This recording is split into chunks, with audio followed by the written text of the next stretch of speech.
Hello, Bedford. I'm Jerry Hanauer, and I'm your host today for this edition of Candidates Corner. And our guest today is the candidate for Hillsborough County Treasurer, and it's William Bryk. William, thanks for coming in today. It's my very great pleasure, Jerry. I'm glad to be here. Came in from Antrim. That's a bit of a drive. Thanks. It's a bit of a drive, but my wife is an extraordinarily good driver and managed to get us here in 47 minutes. Oh, really? Yeah. So we are, we're a good team. And weren't stopped by the police in a speed trap, huh? So you no. navigated your way through those. No, my wife is extraordinarily skillful at that sort of thing. Thank God. Yeah.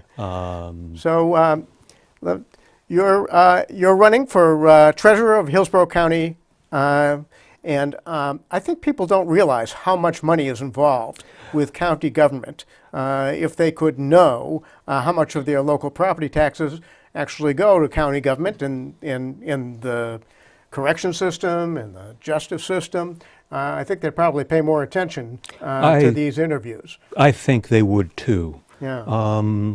During this past fiscal year, the amount of money received by the treasurer of Hillsborough County was north of $94 million, which, as they say, ain't hay. Yeah. Essentially, what the treasurer does under the statutes is he receives the money, he is personally responsible for the money, he works out the budget with the 3 county commissioners, the various agency heads, and the 63-member county delegation, all the representatives and senators that we elect to go to Concord for us. He signs all the checks. He also signs the reports that the county is periodically required to submit to the state. And I might add that, again, he is personally responsible for the accuracy of those documents. Now, county government is generally pretty low, it's low on the visibility in here, but it does a number of important functions. We fund the county attorney, we fund the sheriff's office, we fund the county jail, we fund the county nursing home, and there are several other functions that we also take care of.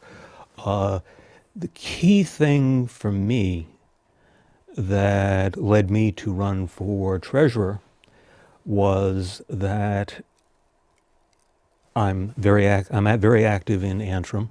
I serve on the library board and the planning board.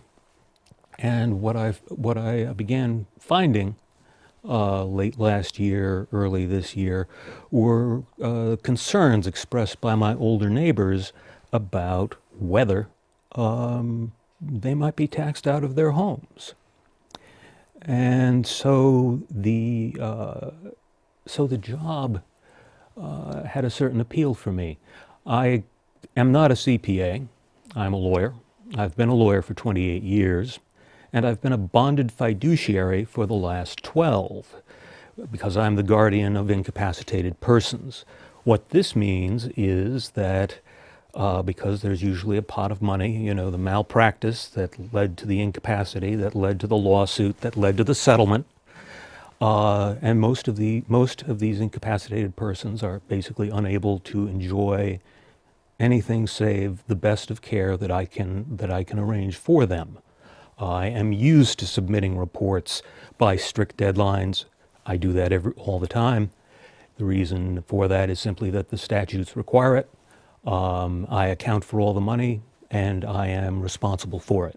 Uh-huh. I'm used to that kind of responsibility. Let's backtrack a bit. We'll get back again to county government because we certainly want to. I'm sure this is like a teaching moment. So so few people know about county government that we should get back to it, but I do want them to know a little bit about you. You're from New York. You were born in upstate New York, I think, or in Troy. Yes, I was. And then you went to college in Manhattan, and I think you have a law degree from Fordham. Yes. Maybe were you from Brooklyn? Did you live in Brooklyn? We lived in Brooklyn for the last few years. We were living in New York City. Uh-huh. As you said, I was born upstate, raised upstate. We moved with some frequency to follow my father as he was transferred from one position to another in the firm he worked for. I ended up graduating from high school in Latham, New York, which the late F. Lee Bailey once defined as a hamlet in Albany County, and went to Manhattan College, which, contrary to its name, is actually in Riverdale, which is a fancy name for the Northwest Bronx. Spent 4 years there, had a great time, and took my bachelor's degree in economics in 1977, and then went to work for the city of New York. I spent my first 4 years working for the city comptroller, and the city comptroller is an auditor. What that particular city comptroller did that his predecessors had not done was focus on what they call performance auditing. In other words, it's not merely being a bean counter, although I'm the last man in the world to denigrate the importance of keeping track of the people's money, because it is the people's money. Rather, it's going out and going into the field, going to an agency, examining the books and records and making direct observations. And so what we would end up with is a body of material. My job was to take that, digest it, and turn it into publishable English that reporters in particular would care to read and turn into newspaper articles. The one that sticks most in my mind, it also gives a basic outline of what the reports were like, is one done for a particular city jail. You know, these functions, feeding, general security, okay. Yeah. Some of these functions need for improvement, with recommendations for improvements as well as cost estimates of what those improvements would cost. And then, in that particular case, we were able to write, when we walked into the sally port of the jail, we found 3 officers asleep around the table. That that got some attention. Not the sort of thing you want to do. So you're involved in performance management auditing, really, which is not just did the money get spent to do a certain, but also to see why it's set not only a money spending goal, it's set an accomplishment goal for each of the functions. Precisely. That was what we strove to do. It's not enough that the money isn't being stolen. We need to know that it's being spent competently. Mm-hmm. And that experience is something that I would very much like to bring to this job. The other thing that I would like to bring to this job is advocacy. Not being an enormously wealthy man, I basically campaign door to door. I knock on a door, and folks who come to it, I talk with them. Most people, in fact, are quite pleasant, friendly, surprised to meet a candidate for county office. Yeah.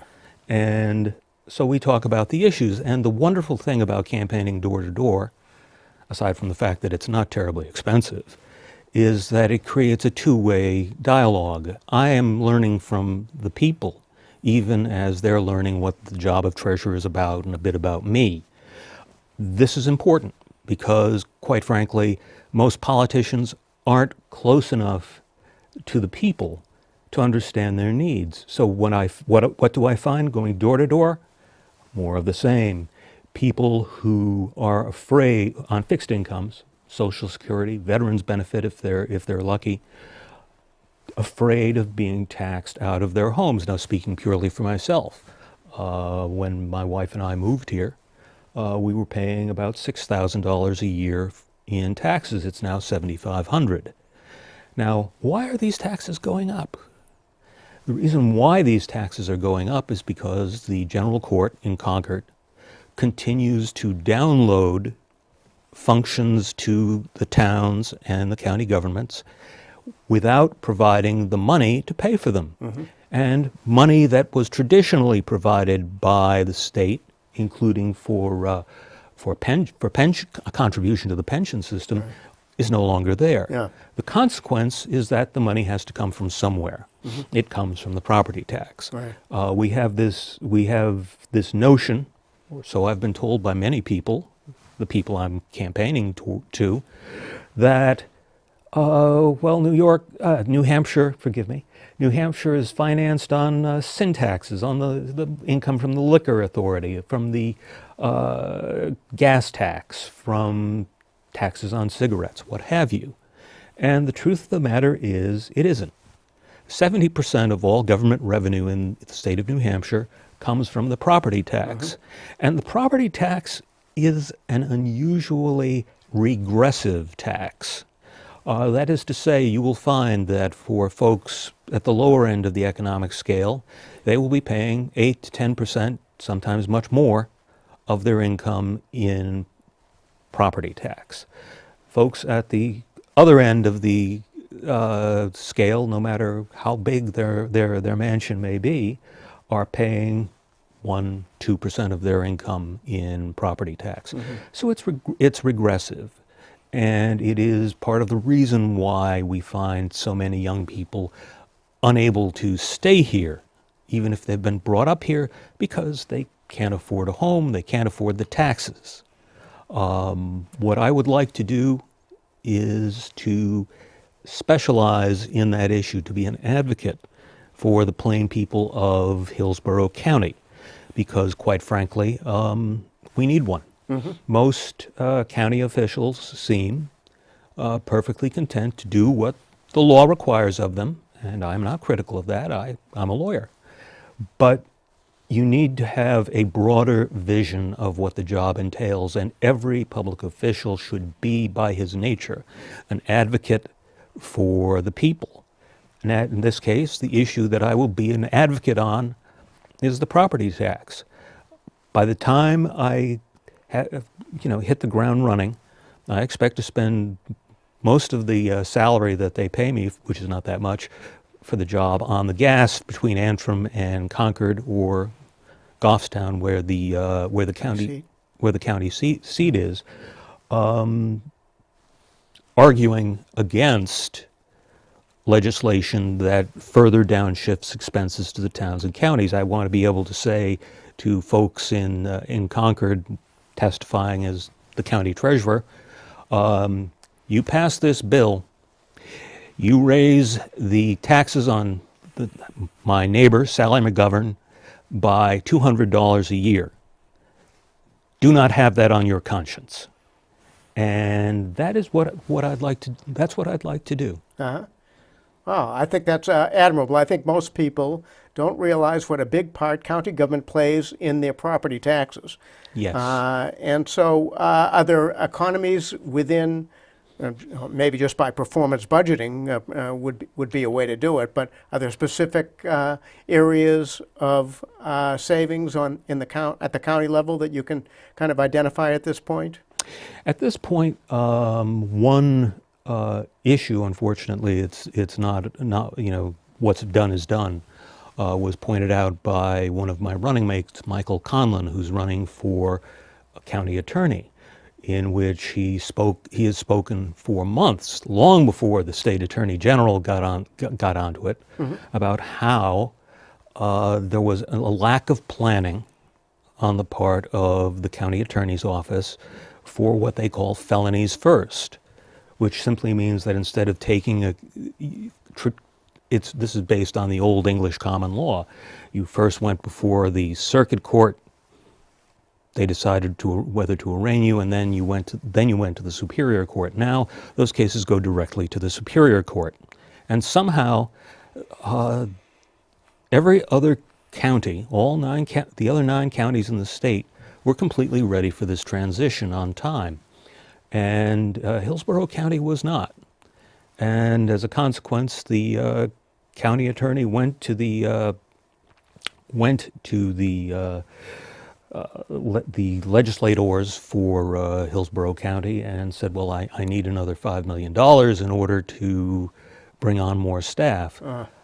Other counties were able to accommodate this simply by carefully planning and did not need to ask for additional funds in order to implement this program. And that's an important point. I mean, that's $5 million Really? out of a $94 million budget. Yeah. That is a big chunk. So you and Mr. Conlon, who's running for county attorney, would maybe be in partnership in bringing into more efficiencies into county government. I would like to see that. Of course, he would understand, as I do, that we are both independent public officials, if we're elected, and that my job will be to keep as careful an eye on him as on anybody else in county government. We have a county sheriff, we have a county jail. A county jail is usually a jail, I do not mean any criticism of the current sheriff, but a county jail is always a source of difficulty because of human nature. The inmates are people who have nothing better to do with their time than think of how they can make life difficult for the correction officers, the sheriff's deputies. And sometimes the sheriff's deputies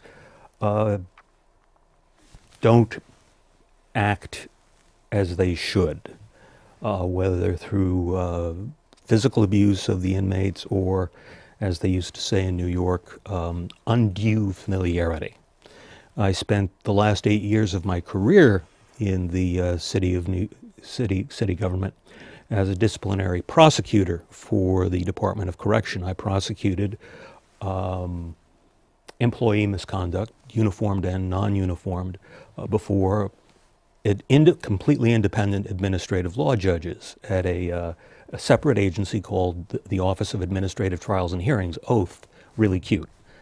But the point is that these were bench trials before some of the best judges I've appeared in front of. I have appeared in front of federal and state judges, and these guys were pretty sharp. And we brought on the case. Sometimes the officer would settle. There were all manner of charges. Undue familiarity, thank God, was one of the less frequent ones I had to deal with because it was a termination offense. That's it, period, end of story. You either resign or we try you and we fire you, as the evidence will be there. Others were guys who got caught. We had random testing for narcotics. If you found a trace of a controlled substance in the fellow's urine, that was a termination offense. We can say urine on local access TV. That's okay. And that essentially is what I did, and I found it enjoyable and challenging work. There's so much money involved, and it's so important. And whether it be the correction system or the county attorney or the old age home, there are things that most people don't think about on a day-to-day basis, maybe barely on a yearly basis. But it's really good of you to start people thinking about that now by being here. It's a dry conversation, but there's big money involved. Let's try to lighten it up a little bit. Sure. I looked on your Wikipedia page, and you're in Wikipedia, and it described you as a perennial candidate. And at first I thought, well, that's maybe a kind of a derisive remark. Perennial candidate is maybe someone who runs year after year after year, office after office, and never quite succeeds. But on the other hand, you're a trustee of the library, elected position in Antrim. You're a trustee of the cemetery, which handles all the funds for the cemetery, I'm sure, that the town's provided. That's an elected position.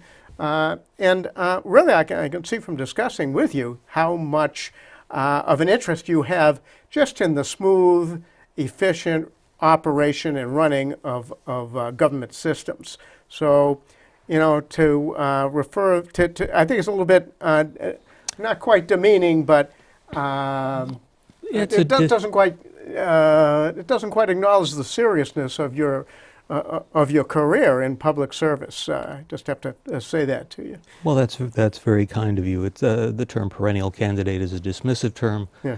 but you know, you find that the first few times that Abraham Lincoln ran for office, he lost. When he ran for U.S. Senator in 1856, he lost. And 4 years later, he became President of the United States. It's simply that it's a dismissive term. But also, quite frankly, I find that my neighbors here in New Hampshire are just open to the kind of person I am. I can usually get myself through a conversation with folks at a door without boring them.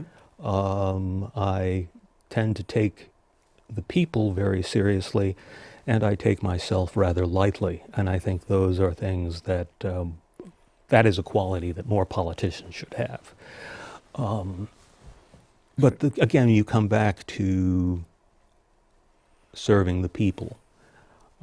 When I interviewed for the job at the Department of Correction as a prosecutor, I think what persuaded the assistant commissioner who was interviewing me to hire me was an answer I gave to a question that I don't remember now.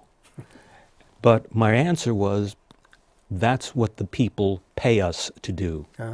And here, it's the people's money. My campaign slogan is, it's your money. Because it's your money, that's why I'm running. I want to take care of it. I want to make sure that it is we get the maximum bang for the buck, and that we are very careful with how the people's money is spent. As I mentioned before that I had been I may have mentioned before that I've been a bonded fiduciary as a guardian for 12 years. And it brings to mind a remark made by my guardianship professor back in law school a little longer ago than I care to think of. He said, "Gentlemen, there are 3 fundamental principles of being a fiduciary. 1, it's not your money. 2, it's not your money. 3, it's not your money." And once you accept that, you're fine. And I have to say that part of the reason why I've been a fiduciary for the last 12 years and hope to continue in that is because I understood that basic principle. It's not my money, and I take at least as good care of my board's money as I do of my own.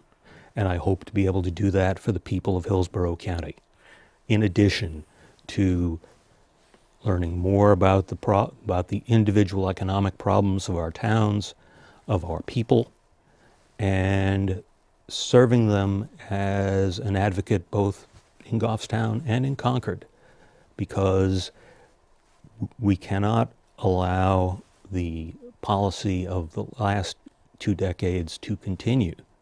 The result will be to tax our people out of their homes.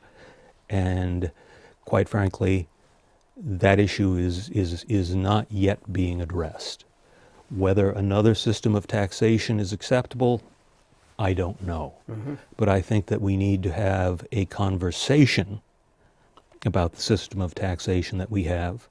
I am not offering any specific alternatives, but it seems that even to discuss taxation is akin to what they used to call the third rail in the New York City subway system, instantly fatal.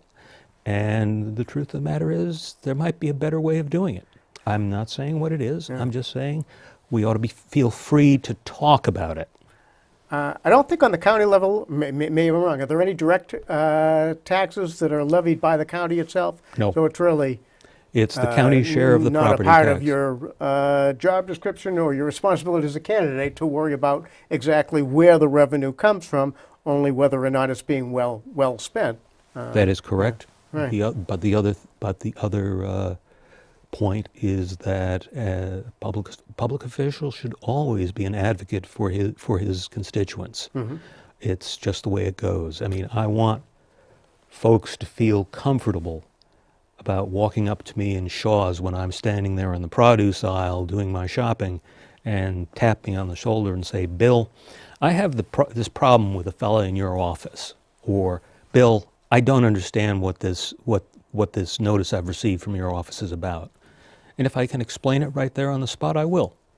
And if I can't, I'll give the guy my card, probably give him my home phone number, and then find the answer and give it to him. If there's been a personnel problem, an allegation against an employee that he was rude, dismissive, unhelpful, then I'll call the employee in and have a chat with him. It's not always the case that the constituent is right. Sure. And the employee deserves a fair hearing. Yeah. That said, I have some experience in firing civil servants, and I have no problem in doing it if it's necessary. I just want to be just and to be fair. I want the people to feel comfortable coming into the county treasurer's office, getting whatever issues they have resolved. I have no problem in telling people unpleasant truths, because it's the truth, and they need to know it. On the other hand, if I can work out a resolution to their problem that is more to their liking, I will be happy to do that.